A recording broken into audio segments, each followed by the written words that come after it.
Welcome to Undrafted Hockey Fan. I am Brad, and here today we're talking about some NHL news. But first off, we want to start with the Red Wings. So the Red Wings are on a 7-game heater. You know that is what we love to see, especially because I'm a Red Wings fan, and naturally, also Stars and Sharks are there too. Stars are starting to get their little mojo back. Sharks, of course, are in the rebuild year. But we're going to talk about the Detroit Red Wings, who have the longest active winning streak currently in NHL with 7 wins. The second longest is 4 with the Columbus Blue Jackets, who is their competition. And by the way, is in a playoff spot. The second wildcard spot is where the Columbus Blue Jackets are at. I mean, bravo for a team that did not have the expectations, just with the loss of Johnny Gaudreau, but they really rallied behind this. And again, anything that happens with them, if they make the playoffs, that'd be like a huge honor. By the way, at home, they're 14-5. Away, they're not doing very good. They're 6-12. So with 3 overtime losses in both of those. But again, they're only a -2 goal differential, whereas Boston's a -26 goal differential, and they're 1 point ahead of the Columbus Blue Jackets. But by point percentage, Columbus Blue Jackets are winning. But we're not gonna dwell on the Columbus Blue Jackets. R.I.P. Johnny G. No, genuinely, very sad. But anyways, I want to talk about the NHL point leaders from December 29th up until this morning of January 13th. We're looking at, so this is exactly when the Red Wings point.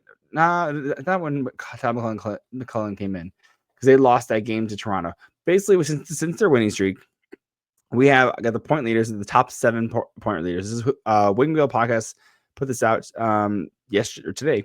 So you have Patrick Kane in 7 games, 13 points. Lucas Raymond in 7 games, 12 points. So there's 2 Red Wings right there. Jason Robertson, 8 points, or 8 games, 12 points. Again, Dallas starting to heat up though. DeBrincat, 7 games, 11 points, or 7 games, 11 points.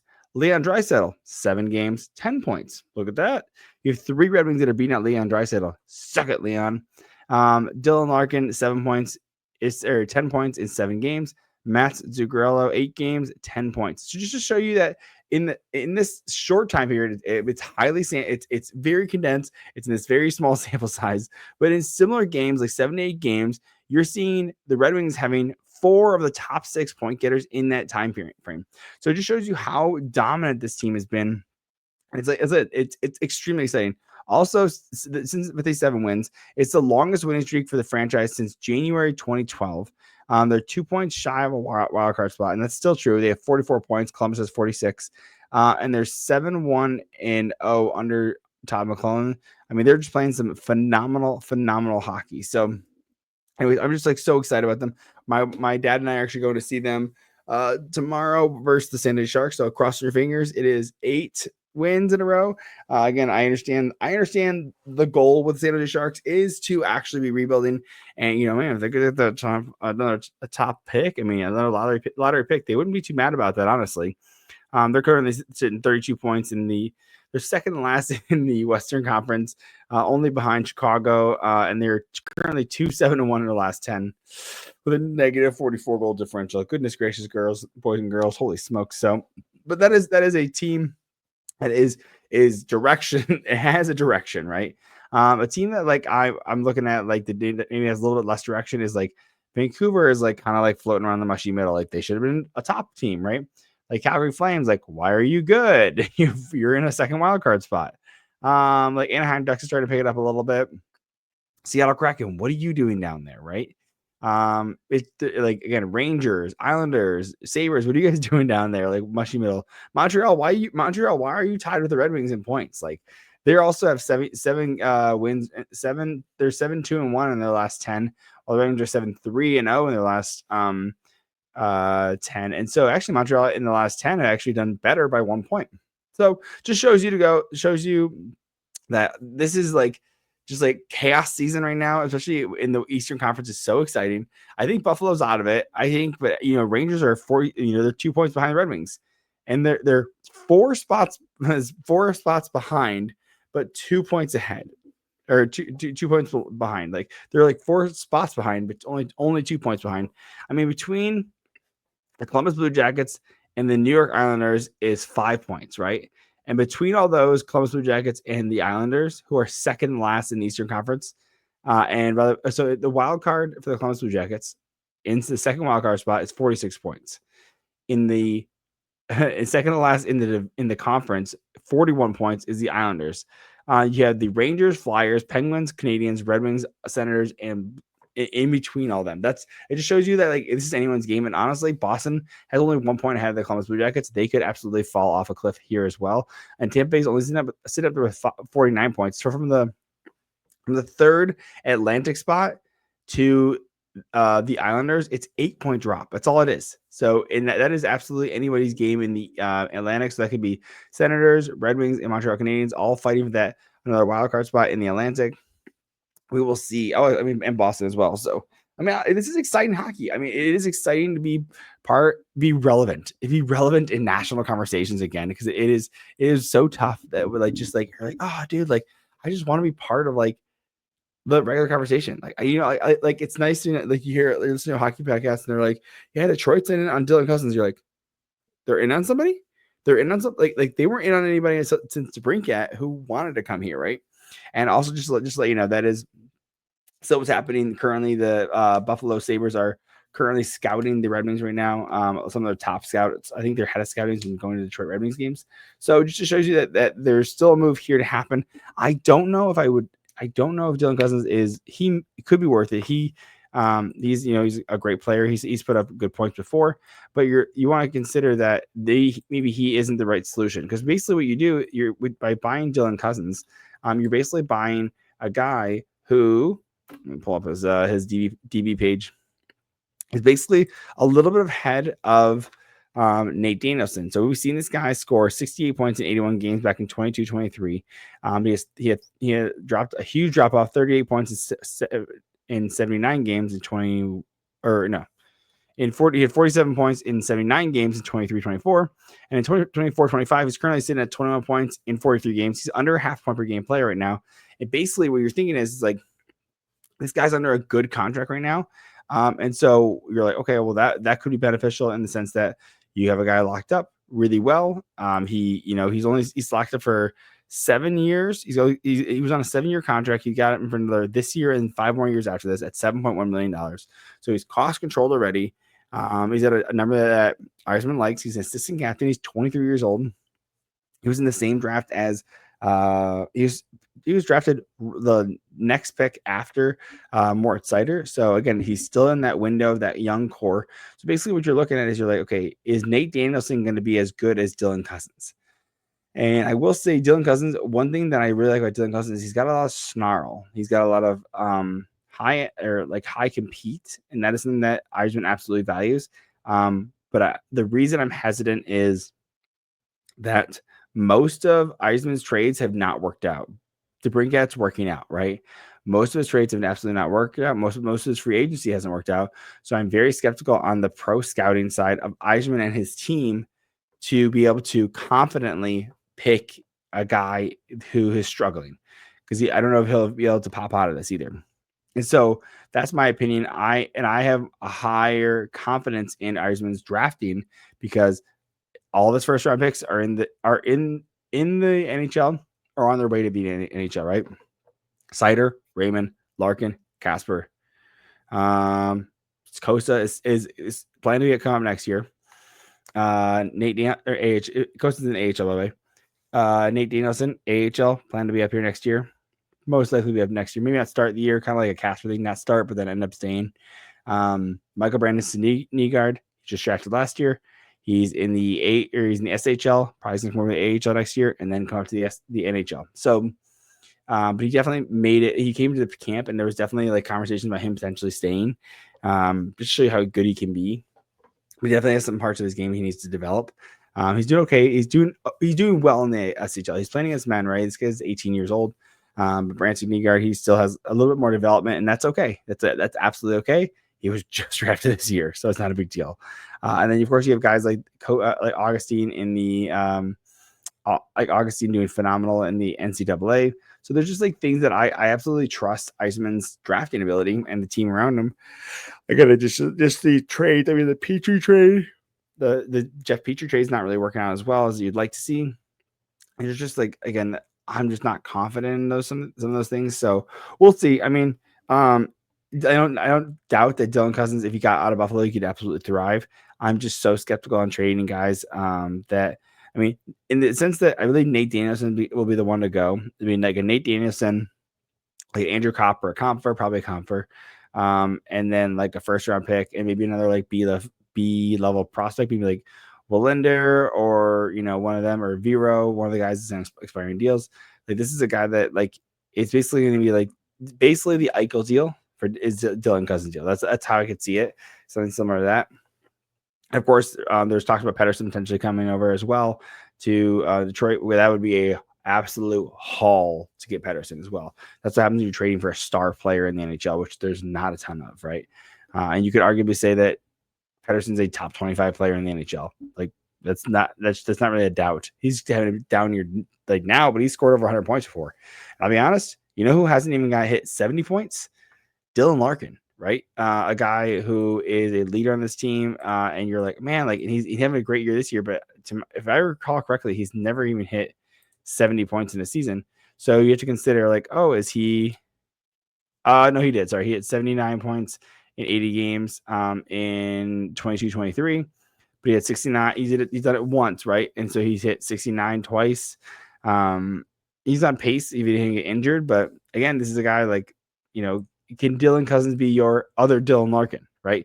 Because that's basically what you're going to be getting with Nate Danielson. You're getting another Dylan Larkin, which would be great. It'd be awesome to have another point per game player, right, on the second line. But if you're trading for Dylan Cousins, is it better just to have Nate Danielson, who'll be younger and be on ELC longer, right? It may cost you longer in the long term though, too, right? He may like by the time Nate Danielson needs a new contract, it may be like $9 million, maybe the running like where you need to be at to sign a player like him. So we'll see. I'm really curious on this. Let me know what your thoughts are with the Red Wings, though, because like I said, I'm so excited about it. I'm just fired up, man. So it's gonna be huge. I'm so geeked. I'm so gassed. It's gonna be so exciting. And again, let me know what you want me to record the game. I'll be curious on what you guys like to see or anything that I can talk about. So let's hit up DraftKings real quick, and then we will jump into some NHL full-blown NHL news. So stay tuned. It's the most wonderful time of the year for getting in on all the hoops, football, and hockey action at DraftKings Sportsbook. In the season of giving, we're being gifted college football and basketball, pro football and basketball, and pro hockey too, almost 24/7. And here's a gift for all new customers to bet $5 and get $100 in bonus bets if your bet wins. Listen, I'm a Red Wings fan. You can see by the hat that I'm wearing. But basically, I'm covering every NHL team. And if I'm looking at the odds right now, Red Wings are not looking that great to get the Stanley Cup. But maybe you're thinking, hey, maybe there's another team that you're looking at. Maybe you're a Columbus Blue Jackets fan, and you're like, man, Florida looks really good. Or maybe you're an Anaheim fan, and you're like, man, the Edmonton Oilers look really, really good. You can put your bets in at DraftKings, betting $5 and to get $100 or just bet $5 to get $100 in bonus bets if your bet wins. So download the DraftKings Sportsbook app and use the code THPN. That's code THPN for new customers to get $150 in bonus bets if your bet wins when you bet just $5. Happy holidays from DraftKings. The crown is yours. Gambling problem? Call 1-800-GAMBLER. In New York, call 877-8-HOPE-NY or text HOPE-NY. In Connecticut, help is available for problem gambling. Call 888-789-7777 or visit ccpg.org. Please play responsibly. On behalf of Blue Hill Casino and Resort, 21 plus, age and eligibility varies by jurisdiction. Void in Ontario. Bet must win to receive reward. Bonus bets expire 168 hours after issuance. For additional terms and responsible gaming resources, see dkng.co/bball. And we are back. And so we were talking about some NHL news. Let's jump into the Vancouver Canucks like we were just talking about before.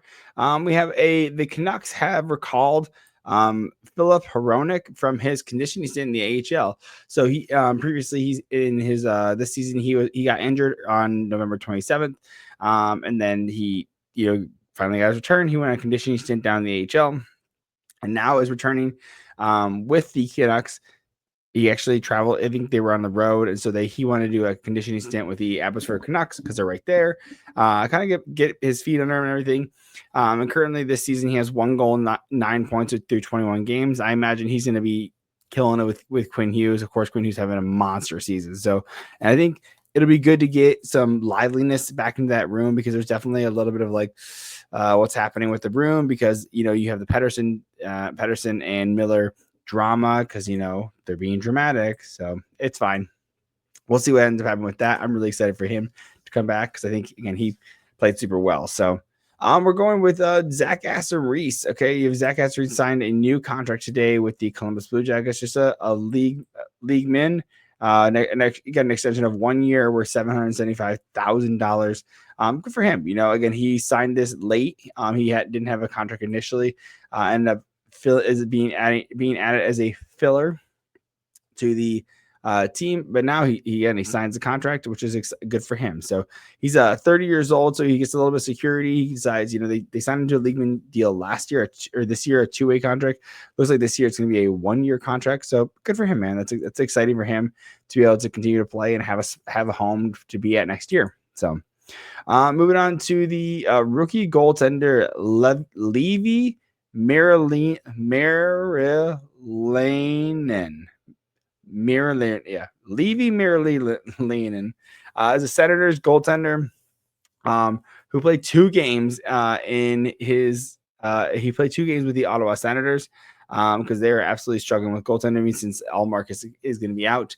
They bring him up. He ends up in his first 2 games, wins both games, saves 53 of 55 shots, and he had a .964 save percentage in those 2 shots. And his goal save above expected, which means that if you're not a stats nerd, I'll inform you. There's when a person takes a shot, there's an expectation that that shot should go in, and so basically there's 2.87 goals that should have gone in that he saved over those 2 games. So he basically saved almost 3 goals worth for the team in those games. So he had a really again, and they won both those games with the Senators, which again the Ottawa Senators absolutely need. Because again, we talked about them in the standings. They're 1 point ahead of the Red Wings, and they're 1 hit point behind the Columbus Blue Jackets, who are in that second wild card spot. So we will see what happens here. Let me know what your thoughts on the Ottawa Senators, because they have a sticky fan base. They're very passionate, but they're kind of like the Packers. They're kind of dicks sometimes, Packer fans. But again, we love our Ottawa Senators fans because they're passionate. We love passion, but just be respectful.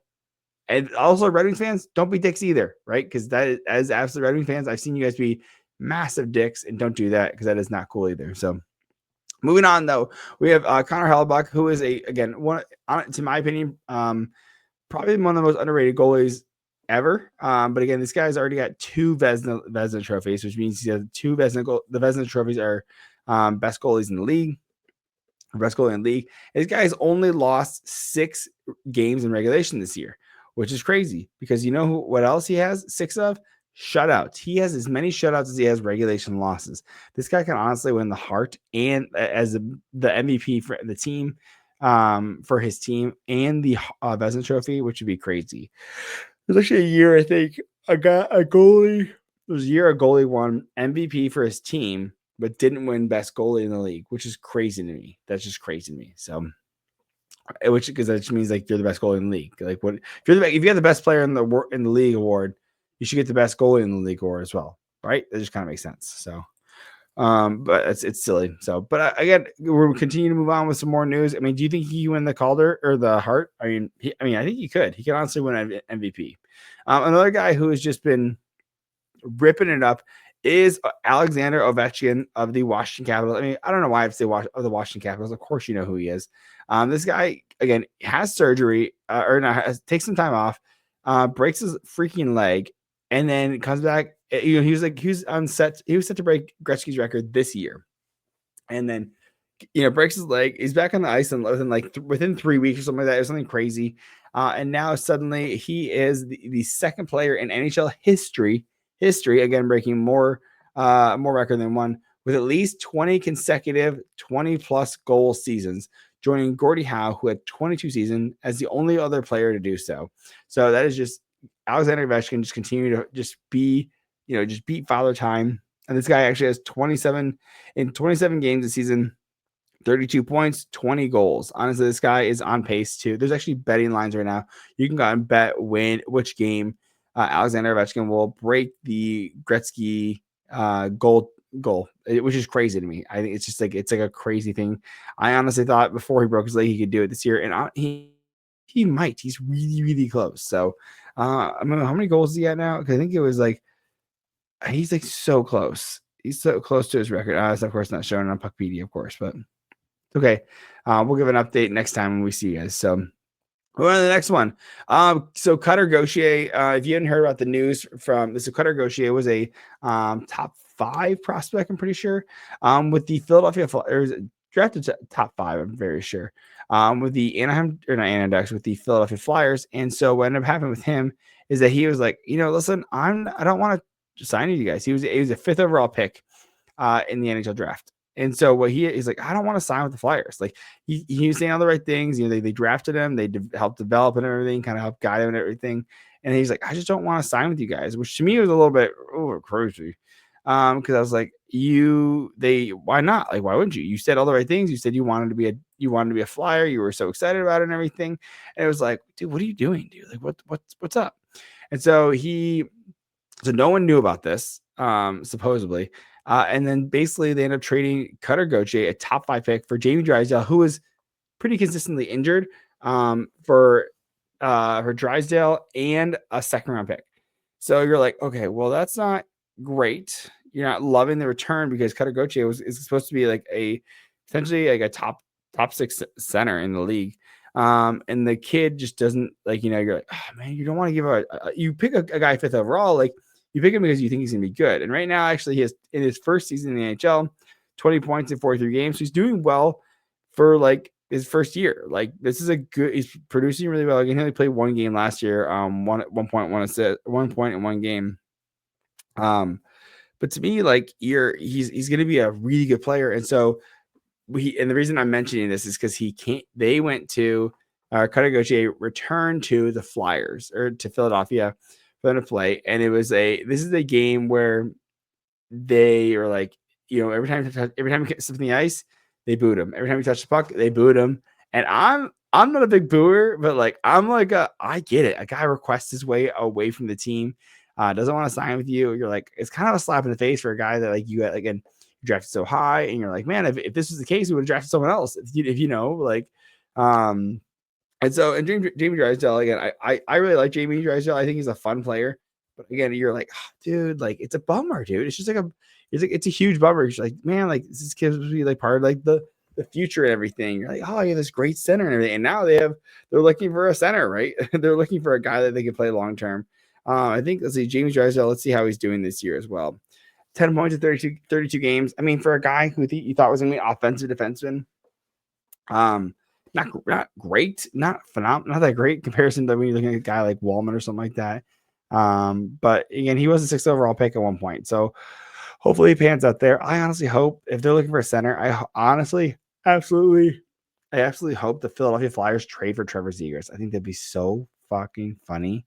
You get like Michkov doing Michigan's, you have Zegras doing Michigan's, Jamie Drysdale gets one of his best friends back. I mean, that would be like absolutely super cool. But let me know what your thoughts are on that as well. So, but I love the drama. I just love the drama, right? So, moving on to another one, we have Zach Hyman and his family have purchased the Brantford Bulldogs of the OHL in the OHL.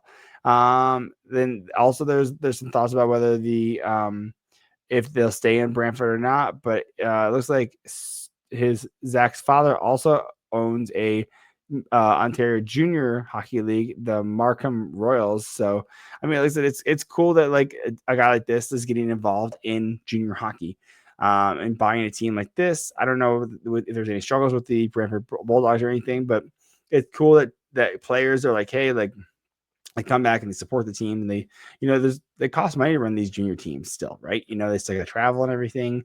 They have billet families. I don't know if they get paid or not, but it's just like something that it's like a cool like way to give back. I mean, again, ends up probably being a money loss, or like you're probably not making a ton of money off these junior teams, but it's like a cool little like, hey, like give back to the community aspect, because this is where a guy like this came from, is developing in the Ontario Hockey League and everything. So it's pretty cool. Moving on to the next piece of news, the Oilers losing a major player who has been out for a while, Evander Kane. is out 4 to 6 weeks after undergoing knee surgery. He has not played a single game this year. He's actually rehabbing from an abdominal injury. And this will now set his rehab back even further. But man, like if they can get this guy, if 8 weeks go by, right? So 8 weeks puts you at March, right? Maybe he's still nursing an oblique. Oh my God, suddenly the playoffs are here, and suddenly Evander Kane's better, and suddenly you have to worry about that cap hit. Like that would be huge for the Oilers. I'm really curious if they do that. I wouldn't be surprised because that's how Tampa did theirs, and that's how they won theirs with bringing Kucherov back. And again, it worked, right? Like it absolutely worked. But that's when you have a salary cap, you gotta work around it, right? So when you have a salary cap, you have to work around it. So I'm gonna knock out another little advertisement. Just knock that out, and then we'll jump into the next couple of pieces of news. We got some Edmonton, some Senators news. We got some drama, some World Juniors news. Again, talking about Elias Pettersson and JT Miller. Let's see, you got a huge OHL trade for Andrew Cristall and a couple of outdoor Winter Classic games. So stay tuned for the next part.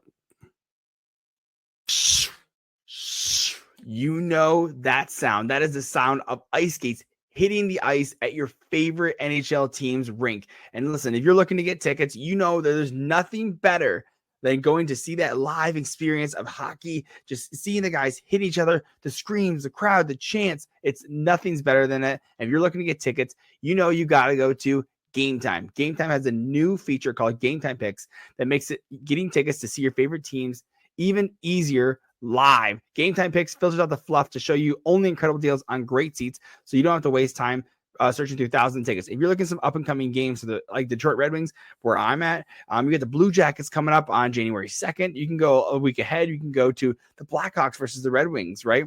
You can go Kraken. You can do the Sharks. You can do any team. There's so many games. Maybe you're looking at around the Valentine's Day. Oh, well, that's the Four Nations, but you want to go right before Valentine's Day and you want to go to a game. Talk about Red Wings versus Lightning on February 8th. There's a ton of options here. And if you're looking, again, if you get tickets, you go to Game Time. They have super deals. You can see the seats before you buy, which is huge. You get to see actually what the view is on the ice. You can see what's happening. They also have an all-in pricing feature, which you can toggle, which shows the total upfront. So there's no surprise fees at checkout, as well as being able to save more on concert tickets, sports tickets, comedy, theater, whatever you're looking for. As well as Game Time also has the most flexible customer service policy, as well as event cancellation protection, and job loss protection as well. So take the guesswork out of buying tickets with Game Time Picks. Download the Game Time app, create an account, and use the code THPN for $20 off your first purchase. Terms apply. Again, create an account and redeem the code THPN for $20 off. Download Game Time today. What time is it? Game time. Game time it is, absolutely. So jump into the next piece of news. We have they're in 2026 already, because it's 2025 already. On January 2nd, 2026, in Miami, will be a Winter Classic game versus the Florida Panthers versus the New York Rangers, which would be crazy to have that in Miami in the middle of January. I don't even know. It is January now. Let's see where Miami. I don't even know what the weather is. Let's see. Weather. Let's just check it out. Weather right now. So currently, get out of here. It is 70 degrees down there right now. It is like the low is 68. As low as it gets the whole week is like 60. Like, how are you gonna do this outside? So we'll see where it's gonna go. I'm really curious. A Winter Classic game like this, but we will absolutely see. It'll be really interesting. So my apologies, Paul. Thank you very much for hanging around with my sneeze. Holy smokes. That's what happens when you don't edit, unfortunately. So, but anyway, we just power through, right? So anyways, we have, of course, we have a waiver claim as well. Arthur Kaliev was waived from the Los Angeles from the Los Angeles Kings, and picked up by the Rangers. And so you have a guy who they've been trying to move for a long time. And the Rangers just said, hey, we'll take a flyer on him. We just moved our Capo Caco, right? So let's try out Kaliev. Let's see how he ends up working out. He's got 1 year left. He's only gotten in 2 games so far with the Rangers, 0 points so far, but he's a 23-year-old. He's a free asset, try him out, right? Why not, right?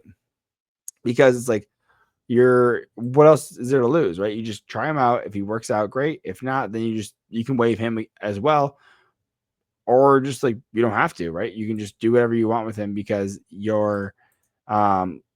it's like a free asset. You can just say, hey, nope, we're good. You guys can have him back. It's okay, right? And if you're looking at, because again, they moved out Capo Caco as well. And again, you're moving Capo Caco, you get Will Borgen back in a third and a 6th round pick. I'm curious on how Capo Caco has been doing since he left. And it seems like he absolutely found a home with the Seattle Kraken. Currently has 8 points in 11 games, especially for a team who has been struggling to produce. Again, this is huge. It's good for him, man. Like, it's huge to see that he's playing well. He says he's playing on the top line right wing. I mean, that's phenomenal. I mean, that's, again, you just want some of these players, like you never want a guy to be a bust. Again, he's a 2nd overall pick. Is he ever going to be hitting that same like point or the expectation? Probably not, but it is cool to see him thrive in a position where, again, he's happy. He can go out there and be happy. So love that for him. And yeah, good for Capo Caco. That's phenomenal. I love that for him. Move on to the next piece of news. Actually, we have one other outdoor game. We have Tampa Bay versus Boston, who will be playing in Tampa. Again, we just talked about it being 70 degrees in Miami. Tampa Bay is not going to be much more warm or cooler, probably like 5 degrees. The February 1st in 2026. I have to text my buddy. He's out in Tampa. It's exciting though. I mean, so the nice thing is it would have been nice to have seen Tampa versus Florida in like an outdoor game, but I think they're really trying to grow the Florida market because Florida Panthers and the Tampa Bay Lightning have been a huge reason that the game hockey has grown in Florida, especially with the 3 Stanley Cups in the last like 4 or 5 years, in the last 5 years combined, because you have Florida, Vegas, Colorado, Tampa, and 3 of the last 5 years have been Florida teams. So that's awesome for them. Again, it'd be cool if they verse each other, but no big deal. Going back to the WHL, this is some of those crazy ones that you're like, okay, like what is happening with these trades? Because you never see something like this in the NHL, just because it doesn't happen very often. So Andrew Cristal, who is killing it in the WHL. Actually, let's pull up his stats just to show you. It is a massive trade. It's honestly, these feel ridiculous. So I'm gonna go. Pull up his hockey DB because Andrew Cristal was a 2nd round pick from the Washington Capitals. So he was playing with the Kelowna Rockets. And in 28 games, he had 60 points. He had over a point per game, or over 2 points per game with the Kelowna Rockets. He had 26 goals in 28 games. That's how well he was playing, just murdering right now. And he gets traded to the Spokane Chiefs. And in 2 games, he has 7 points. This guy was traded for a prospect, a 2025 1st round pick, a 2027 1st round pick, a 2026 7th round pick, a 3rd round pick, and a 6th round pick. So 2 1st round picks, a 2nd, a 3rd, and a 6th, which is crazy. A crazy amount of value going back. And like but it is like, it's cool that like you have a guy like this who's absolutely thriving. And so he's doing well, man. Like, again, this guy's absolutely going to make it into the NHL at this rate because he is just putting up crazy amounts of points right now. So, I mean, I'm happy for him. That's awesome. That's amazing. So, moving on, Ridley Gregg with the Ottawa Senators signs a 4-year deal worth $3.25 million a year. At 22 years old and 37 games, he has six goals, 12 points. Good for him. This is a guy that you want to be with in the playoffs, right? This guy's a tough guy. He puts up some points. He plays your middle 6. And he's going to be a pain in the ass. He's going to be a complete pain in the ass because he plays a tough game, a tough, gritty game. But again, still puts up some points. So again, this is a win-win. This is a win for the Senators. If I was him at 22 years old, yeah, I mean, I think it takes him to UFA though too, which means that he'll potentially be able to sign with another team and be able to go make some buco bucks. Let's see, Ridley Gregg. Pull up his Puckpedia, because Puckpedia will have when he turns into a UFA. Goodness gracious, why is it taking so long? I apologize. Again, it was a good $13 million. Actually, at age 26, at the end of this next deal, he'll still be an RFA, so they still have team control over him at 26 years old, which is kind of a bummer for Ridley Gregg. I wish he would have taken a little bit more money. But again, that's the idea around him staying as an RFA, is that he's, he doesn't get to make the big bucks in that case. But we'll see. I mean, it'll be cool for him either way to have a good, cool $13 million to work with, though. Real quick, I want to just shine some light on this too, just to show. This is. I don't want to. Actually, I don't know if I want to. Never mind. I'm going to skip this story. But David Carl will not return as a head coach for the United States U20 national team in the 2026 World Junior Championship. This guy is at 35 years old, has already won the tournament twice as a head coach. And he's absolutely going to be one of the next head coaches in the NHL. He'll be a first-time head coach. And so, I mean, he's absolutely a winner already. He's won twice with the United States. And so there's talks about Chicago trying to bring him in as well. They're currently running a interim coach right now, the first Swedish head coach.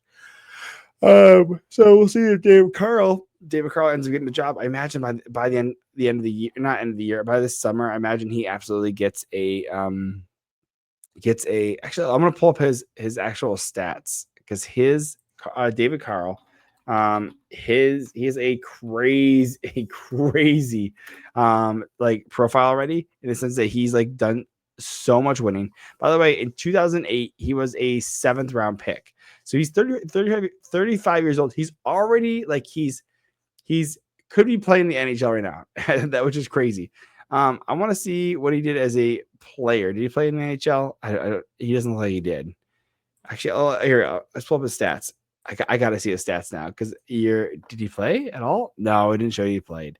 Dang, that's a bummer. So, but if you're going to where he was as for coaching, he was an assistant with the University of Denver from 2008 to 2018. Looks like he was the assistant coach there, so he clearly was there for a long time.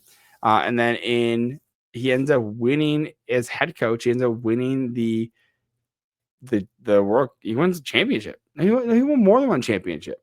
He actually won 2 championships in 22-23 and in 23-24 with the University of Denver. Yeah, it just doesn't listen on DD right now. This guy has won 2 college championships. He's also won 2 World Junior Championships. Like, you can't get any more like winning pedigree than this guy right here. This guy, I imagine, will eventually coach like maybe the Olympics. Like, this is how like prolific this guy's career. He's coming in with a ton of it. Like, I mean, he has high expectations, right? He's only 35. But like, this guy's not coming in as an assistant coach. He's absolutely coming in as head coach, probably one of the youngest. It was really exciting for him to see, because again, he has the resume, which is like, that's part of it, right? It's like, you can't just like be like, oh, like I coached for this long, so I deserve an NHL job, right? That's not how that works. Like, you have to actually show that you can win. This guy's absolutely shown he can win. So love to see that for him. That's phenomenal. That's so cool to see. And also it looks like he was in the USHL. Ironically, I'm looking at this. He was I lied. He was not assistant completely at University of Denver, but he did go to the Green Bay Gamblers in the USHL as an assistant coach. And as an assistant coach, he was replaced mid-season.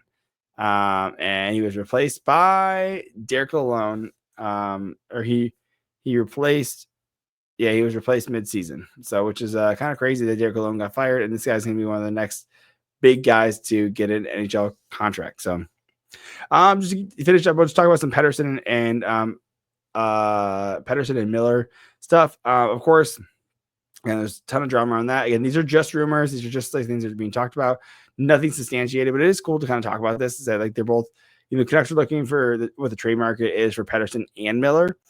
I honestly, if it was my opinion, I would trade Miller, because I think he's not part of the long-term solution. He's just there for the short term. He is a phenomenal playoff player, though. If you look at the Rangers, like, supposedly the Rangers just said, hey, like, we'll trade you Zibanejad for Miller straight up. And then Vancouver's like, absolutely not. And that's totally reasonable. They should not have done that. They should not do that. Absolutely not at all. You got to be sending something pretty good back with Zibanejad, who's having an absolutely down year, for just Miller, who's a playoff fiend. Now, Pettersson is having a down year, and that's okay because I think he's part of the long-term solution with Quinn Hughes. And I think Miller is absolutely causing chaos. He's caused chaos in Tampa Bay, with the Rangers, and now with Vancouver. So I'm considering that, Miller actually may be the problem. So we will see. Supposedly the Bruins have called in on about Miller and JT Pettersson, or JT Miller. And then again, Islanders have also inquired about Pettersson, which is, of course, all 32 teams Vancouver should be inquiring with Vancouver about Pettersson, and then Vancouver Canucks are supposedly seriously interested in Noah Dobson. Vancouver Canucks have interest in Alexis Lafreniere for a while, so that'd be kind of cool. That could be a piece that comes back, right? We talked about Detroit looking at Dylan Cousins. Trocheck is reportedly the most coveted player on the New York Rangers. Brock Nelson has been linked to the Wild, the Stars, the Bruins, and the Maple Leafs, which is kind of cool. Ivan Provorov has been linked to the Senators, Canucks, Stars, and Panthers. So it looks like Stars are really looking to solidify their D-core as well as their center depth. Also with Rasmus Anderson, supposedly he has been linked to the Stars, Senators, and Lightning, but he did say recently that he does want to stay in Calgary long term. So it is cool to see that he wants to stay there as well. So Taylor Hall will, of course, probably end up being traded from Chicago, who absolutely can retain on his big $6 million salary. Winnipeg Jets have also been interested in Ryan Lindgren of the New York Rangers, so that'd be interesting there. Oilers, Stars, Canucks, and Jets have also been linked to Rasmus Ristolainen. I don't know why people keep going after him. He's just like a big guy. I just don't think he's just like a good third line guy. Maybe he's just tough. Maybe that's why people want him. So Canucks and Oilers have been linked to David Savard. Islanders are looking to move Kyle Palmieri. Capitals, Lightning, Maple Leafs, Golden Knights have all been linked to Yanni Gourde, which is crazy because Lightning want Yanni Gourde. I mean, they can have Palat from the Devils as well, too. Capitals looking to make the shore up. Leafs, of course, need center depth, and Golden Knights absolutely need some center depth as well. But they're doing so good, dude. So I don't even know how much they need it. Oilers and Canucks are interested in Marcus Pettersson. Leafs, Kings, Lightning have been linked to Scott Laughton. Brian Dumoulin has been linked to the Jets, Stars, Lightning, and Oilers. And lastly, Nick Robertson has been linked to the Kraken and the Stars. And absolutely, of course, the Stars would want Nick Robertson. His brother plays for them, so that'd be super cool to get the unlock there. And of course, the Kraken are just looking to acquire guys that are underrated at this point, undervalued, I'd say. And Nick Robertson is undervalued in the Toronto Maple Leafs sphere, I'd say, right now. So we'll see. We'll see what ends up happening. But I'm excited. This is a very exciting part of the season. People think it's dead. They're like, oh, it's like game 44 in January. And I'm like, it's when this stuff is happening. It's when the excitement's happening. It's when the talks are happening. And you're like, oh, who's going to get traded? Who's going to get picked up? Who's my team looking at? Who's looking at my team to take some pieces? So it's very exciting. Pray that your team just is looking to make improvements, right? Either make improvements in their draft stock or loading up for the draft, or loading up on good prospects and players, right? We saw this with San Jose, traded for Delandria for a 4th-round pick. They pick up Wallman with the 2nd-round pick, right? You have, like, again, Capo Kakko is traded to the Seattle Kraken. He's thriving. So there's just guys that, like, you're like, okay, like, there's players out there that can absolutely be like renewed by a new team, right? It's like, oh my God, like, I want to play hockey again. We saw that with Ryan O'Reilly in Buffalo. He said, I lost my love for hockey. And he gets traded and he wins this freaking Stanley Cup. So I'd say that dude loves hockey now. So anyways, hit like, subscribe. Appreciate it. Love you so much. Thanks for tuning in. We got a podcast on Wednesday that I'm doing with the Bruins podcast. It's a Bruins podcast. And so let me know what your thoughts on that. We're going to talk about coaching changes and how hot the Red Wings are. So hopefully I go in there talking about an 8th win. Love you. Catch you next one. Bye.